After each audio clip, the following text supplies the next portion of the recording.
ৰাজ্যত আকৌ হ'ব কা আন্দোলন কা গৃহীতৰ পিছত আন এক ভয়ংকৰ সিদ্ধান্ত কেন্দ্ৰীয় চৰকাৰৰ পুনৰ বৃদ্ধি হ'ল কাৰ সময়সীমা 2014 নহয় 2024 31 ডিসেম্বৰলৈ বৃদ্ধি পাইছে সময়সীমা 2025 পূৰ্বে অহা লোকেও এতিয়া আবেদন কৰিব পাৰিব ভাৰতীয় নাগৰিকত্বৰ বাবে পাছপোৰ্ট অথবা অন্যান্য ভ্ৰমণ নথিপত্ৰ অবিহনেও ভাৰতত থাকিব পাৰিব হিন্দু বৌদ্ধ জৈন শিখ পাৰ্চী আৰু খ্ৰীষ্টান ধৰ্মাৱলম্বী নাগৰিক কেন্দ্ৰীয় চৰকাৰৰ সিদ্ধান্তৰ বিৰোধিতা দল সংগঠনৰ পুনৰ এক ভয়ংকৰ সিদ্ধান্ত গ্ৰহণ কৰিছে কেন্দ্ৰীয় চৰকাৰে পুনৰ 10 বছৰলৈ বৃদ্ধি কৰিছে কাৰ অধীনত আবেদন কৰাৰ ম্যাদ 2025 পূৰ্বে অহা লোকেও এতিয়া ভাৰতীয় নাগৰিকত্বৰ বাবে কৰিব পাৰিব আবেদন পূৰ্বে নাগৰিকত্ব আবেদনৰ সময়সীমা আছিল 2014 চনৰ 31 ডিসেম্বৰ কিন্তু সম্পত্তি 10 বছৰ বৃদ্ধি কৰা হৈছে নাগৰিকত্ব আবেদনৰ সময়সীমা 2024 চনৰ 31 ডিসেম্বৰলৈ এতিয়া বৃদ্ধি পাইছে সময়সীমা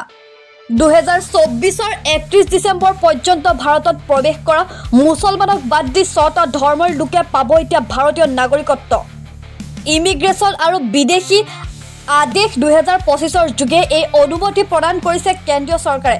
2024 31 ডিসেম্বৰৰ ভিতৰত ভাৰতত প্ৰৱেশ কৰা লোকক প্ৰদান কৰিছে বসবাসৰ অনুমতি কেন্দ্ৰীয় চৰকাৰৰ এই হতকাৰী সিদ্ধান্তৰ পাছতে এতিয়া প্ৰতিক্ৰিয়া প্ৰকাশ কৰিছে দল সংগঠনসমূহে নিউজ ডেস্ক ৰিপৰ্ট লেংডন বাতৰি অসমৰ জনগণে যিটো শংকা কৰিছিলে যিটো সন্দেহ কৰিছিলে আৰু কা বিৰোধী গণ আন্দোলনৰ সময়ত সমগ্ৰ অসমৰ ৰাইজে এটাই কথা কৈছিলে যে এটো 43 বছৰৰ বিদেশীৰ বুজা দিছে আৰু তাৰ পাছতো বিদেশী নাগৰিক অহাৰ বাট মুকলি কৰি দিব হেকাৰণে এবাৰ কা নাগৰিকত্ব সংশোধনী আইনখনত যেহেতু 2014 চনৰ 31 ডিসেম্বৰটো তেওঁলোকে সীমাৰেখা ৰাখিছিলে এতিয়া তাক নকৰি তেওঁলোকে বেলেগ এখন আইন আনি আৰু 10 বছৰৰ বুজা দিব খুজিছে 53 বছৰ অবৈধ বিদেশীৰ বুজা অসমক জাপি দি অসমৰ ভৱিষ্যত নিহেশ কৰিবৰ কাৰণে দিল্লীয়ে ষড়যন্ত্ৰ ৰচনা কৰিছে 1 সেপ্টেম্বৰ 2025 অসমৰ বাবে আৰু এটা কলা দিন বুলি অভিহিত কৰিব লাগিব কাৰণ ভাৰত চৰকাৰৰ গৃহ মন্ত্ৰণালয়ে ইতিমধ্যে 2014 চনৰ 31 ডিসেম্বৰলৈকে ভাৰতলৈ অহা 3খন প্ৰতিবেশী ৰাষ্ট্ৰৰ 6টা ধৰ্মীয় জনগোষ্ঠীৰ যিকোনো ব্যক্তিকে ভাৰতত থকাৰ বাবে অনুমতি দিছিল এতিয়া সেই অনুমতি এক্সটেনশন কৰিছে যি এক্সটেনশনৰ ফলত 2024 চনৰ 31 ডিসেম্বৰলৈকে অসম অথবা ভাৰতবৰ্ষৰ যিকোনো অঞ্চললৈ পাছপোৰ্ট অথবা যিকোনো ভ্ৰমণ নথিপত্ৰ অবিহনেও হিন্দু বৌদ্ধ জৈন শিখ পাৰ্চী অথবা খ্ৰীষ্টান ধৰ্মাৱলম্বী লোকে নেপাল হোক ভূটান হোক পাকিস্তান হোক বাংলাদেশ হোক আফগানিস্তান হোক যিকোনো জাগাৰ পৰাই যদি ভাৰতবৰ্ষত তথা অসমত প্ৰৱেশ কৰে তেখেতসকলক বিদেশী বুলি গণ্য কৰা নহব বুলি কৈছে আৰু ইয়াৰ ফলত আমাৰ অসমৰ ওপৰত আৰু অধিক হেঁচা পৰিব আৰু তাৰ ফলত আমাৰ অসম চুক্তিখনৰ কোনো গুৰুত্বই নাথাকিব অসম চুক্তি অনুসৰি 71 চনৰ 24 মাৰ্চলৈকে যিসকল আহিছিল আমি তেওঁলোকক ভাৰতীয় হিচাপে গ্ৰহণ কৰাৰ কথা আছিল কিন্তু এই নতুন